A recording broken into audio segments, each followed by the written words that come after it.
Hey everyone, Tankenstein here. In this video, I'll be reviewing the Super Hellcat, of which is a currently 6.3 BR Rank 4 premium vehicle in the American Ground Forces tech tree. It also currently costs 6,090 Golden Eagles. In this video, I'll be going over everything that you need to know about it, including its stats, how it plays, I'll go over its strengths and weaknesses, I'll give some scores in several key areas, and then I'll give my final recommendation on if this vehicle is worth purchasing or not. As always, please consider subscribing if you'd like more content like this, as I always greatly appreciate it and that would make you super cool. But either way, let's get into it. Now to start, I'll place the stat card here on the side of the screen. Things to note are its lack of armor, top speed, and its armament. And now for how it plays. The Super Hellcat is in short an upgunned version of the M18 Hellcat, although of course it carries more weight making it slower, and of course the aforementioned larger cannon giving it a somewhat slower reload rate. These traits aside, the Super Hellcat remains as one of the fastest vehicles in its BR bracket, and will essentially act as a flanker, sniper, or base capper when opportunity strikes. Because it features minimal armor, the Super Hellcat is best served when using its speed and low profile to the fullest, as it will struggle to survive even HMG shots to the hull without taking substantial damage. If you can manage to stay out of sight, or at very least strike the enemy first, the Super Hellcat will be an excellent scout sniper, destroying enemies at a range with its powerful 90mm M3 cannon that is plenty decent at this BR. Further, when equipped with APCR rounds, the Super Hellcat can pen nearly 300mm of armor, although this figure is only at close range. Regardless, the immense power of this cannon means that the Super Hellcat can have a heyday wrecking enemies from either a safe location in a sniper role or wreaking havoc behind enemy lines, moving from hotspot to kill as many enemies as possible while scouting. Being that this vehicle is nearly the epitome of a glass cannon, though the M18 Hellcat definitely takes the cake with its lesser turret armor, it is still imperative to stay hidden while quietly assassinating enemy vehicles. As just mentioned, sniping with the Super Hellcat can be somewhat safer, being that it does have an upgraded turret with 76mm of armor at the front, as opposed to 25mm of armor in the M18, making it so that, even if only rarely, it can still stop weaker shots fired at you from a range or at an angle, with the M3 90mm cannon and the Super Hellcat being able to deliver long-range, deadly hits. Unfortunately, the open-top turret leaves the Super Hellcat incredibly exposed to strafing runs by aircraft and to artillery strikes, so you still need to mind the skies. But with all that considered, the roles of the Super Hellcat can be said to be, as stated before, to flank, to snipe, and, on occasion, to base cap. Now with all that said, let's get into its strengths and weaknesses. Now first, for its strengths. The Super Hellcat features a powerful 90mm M3 cannon that, while not the absolute best cannon at this BR, works very well with the ability to flank on this vehicle. For its second strength, though 4.3 tons or nearly 25% heavier than the M18 Hellcat, the Super Hellcat is still quicker than most vehicles, including light tanks at this BR. It just isn't as fast as the Hellcat, though this is kind of obvious. For its third strength, it can scout, which will provide excellent additional use and score for this vehicle. Fourth, it features an excellent reverse speed of about 26 kilometers per hour. For its fifth strength, it can carry the M304 APCR shell that can pen through most of the toughest flat armors in-game around this BR range, including the Jagdtiger's casemate. Beyond this, the Super Hellcat has a top-mounted HMG that can damage or destroy lightly armored vehicles as well as aircraft. For its seventh strength, though it still isn't great, the new turret has at least enough armor where you can occasionally bounce or stop a lower powered shot. Beyond this, despite having a substantially heavier turret, the Super Hellcat maintains the same fairly good turret traverse as the standard Hellcat at between 16.8 and 24 degrees per second, depending on crew skill in ground RB. For its ninth strength, this is a small vehicle, and when combined with its speed, will oftentimes be difficult to spot and hit. And finally, it has both premium RP and SL bonuses. Now with that said, for its weaknesses. For its first weakness, it has marginal armor that can be penned by nearly everything in game, including even HMGs against the hull. For its second weakness, it has an open-top turret that makes it so that strafing runs and artillery strikes are incredibly effective against the Super Hellcat. For its third weakness, it features no smoke shells or smoke grenades, making staying hidden and protected even more difficult. And finally, ammo is everywhere in the hull of the Super Hellcat, which when combined with its poor armor, will make it incredibly easy to kill this thing via an ammo rack kill. Now with all that said, let's get into how I score this vehicle. Now first, for armament, I give it a 6.75 out of 10. The 90mm 90mm M3 cannon equipped on the Super Hellcat is shared with other very competent vehicles at and around this PR, including the M26, the M36, and T25, and is fairly effective at destroying enemy tanks. While not as powerful as the 88mm cannon on the 6.3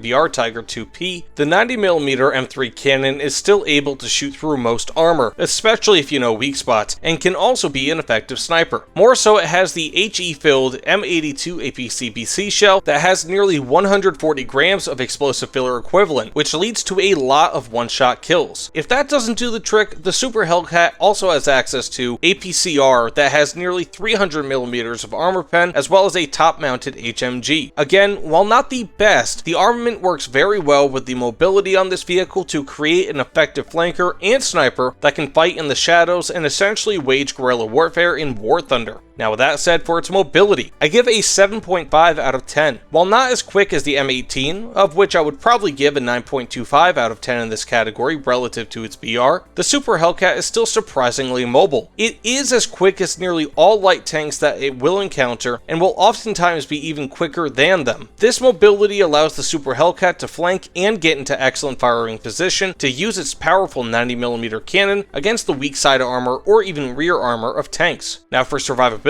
I give it a 2.75 out of 10. With the same hull armor as the standard M18 Hellcat, which itself is notoriously easy to kill, the Super Hellcat really only boasts superior turret armor. Unfortunately, it still isn't thick enough to stop most shells at normal combat ranges, though will occasionally ricochet an errant shot or stop a long-range shell. Still, the turret has an open top, which when combined with the thin armor on the hull, leaves the Super Hellcat as vulnerable as the regular M18 Hellcat in terms of strafing runs, bombs, and artillery strikes. Hell, HMGs will even go through the hull of this vehicle like a hot knife through butter, though the turret is at least largely protected from them. Sans, of course, the guy manning the HMG on the top, because he will always die first. Now, while better than the standard Hellcat, the Super Hellcat still has minimal survivability, which accounts for its 2.75 out of 10 in this score category. Now with that said, overall, I give it a 6.5 out of 10. While its survivability is obviously poor, the Super Hellcat makes up for it with a nearly unparalleled ability to flank and kill all sorts of targets due to its still excellent mobility and great cannon. The most important thing to note with this vehicle is that, like on the M18 Hellcat, the combination of very good cannon and excellent mobility in the Super Hellcat amplify the parts, making the combined effectiveness of its armament and mobility greater than the sum of its parts. Because of this, survivability, while important, takes a backseat to the excellent power of the combined effectiveness of its mobility and firepower. As much as I hate to use the term, the synergy in those individual parts make them far stronger than if used alone. Now with that being said, for my final recommendation, I personally really like the Super Hellcat, which is not something that I thought I'd say, especially when initially looking at its stat card. To me, just on the basis of its stats when comparing it to the M18 Hellcat, it just didn't seem like it would really be all that good. Then, I played it, and I found out that I was wrong. As stated earlier, while the cannon itself is very good and the mobility is excellent, this vehicle takes a huge leap forward in effectiveness when using the two traits in tandem, primarily when flanking and sniping from a spot that uses its excellent mobility to reach. When going from hotspot to hotspot, the Super Hellcat feels just as home, if not more so, than even with the standard M18 Hellcat. Because of this, I do recommend this vehicle for purchase, although with a caveat. If you are like me and you're a huge fan of both speed and flanking and all of that, then this is the vehicle for you. If not, then I would recommend the M26 T99, of which I will also have a review on shortly. But if like me, and you have the ability to grab both while on sale, then you have an excellent pair of vehicles that both complement each other. Either way, the Super Hellcat is a great vehicle and receives my Tankenstein seal of approval. Now with that being said, thank you all so much for watching. Please, if you don't mind, consider liking, commenting, and subscribing, as they all mean the world to me. But either way, thanks again, and I will see you all on the other side. Take care, everyone.